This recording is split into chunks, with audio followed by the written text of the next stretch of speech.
একজন ব্যক্তি যখন ইন্তেকাল করে আমরা আহলে সুন্নাত ওয়াল জামাতের অনুসারীরা তার সামনে বসে কোরআন তেলাওয়াত করি তো কোরআন তেলাওয়াত করি।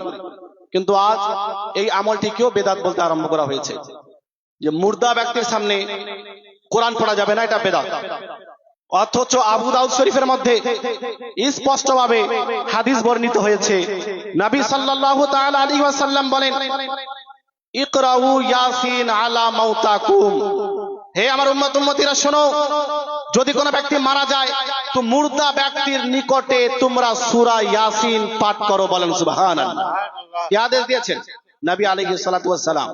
নবী পাক বলছেন কোরআন তেলাওয়াত করো, সূরা ইয়াসিন তেলাওয়াত করো। আর কেন? তো এর কারণও নবী আলাইহিস সালাতু ওয়াস সালাম বলেছেন, যদি কোনো মুর্দা ব্যক্তির সামনে কোরআন তেলাওয়াত করা হয় তো ওই কোরআন তেলাওয়াত করার বরকতে আল্লাহ পাক তার আযাবকে হালকা করে দেন। বলেন সুবহানাল্লাহ। নবী পাক বলছেন কোরআন তেলাওয়াত করলে আযাবকে হালকা করে দেওয়া হবে, কোরআন তেলাওয়াত করলে তার আযাবকে কম করে দেওয়া হবে, অনেক সময় মাফও করে দেওয়া যেতে পারে। তো নবী পাক বলছেন তোমরা কোরআন তেলাওয়াত করো, কিন্তু আজ বলা হচ্ছে কোরআন তেলাওয়াত করাই বেদাত।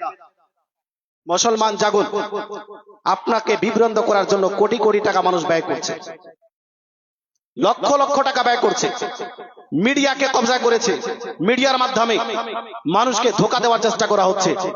বাংলাদেশের অনেক বক্তার আওয়াজ আপনারা শুনেন, বক্তার বক্তব্য শ্রবণ করেন, কিন্তু অসংখ্য এরকম বক্তা আছে যারা নবীর সুন্নত গুলোকে বেদাত বলে প্রচার করছে। আশ্চর্য। এজন্য সবসময় জেগে থাকতে হবে।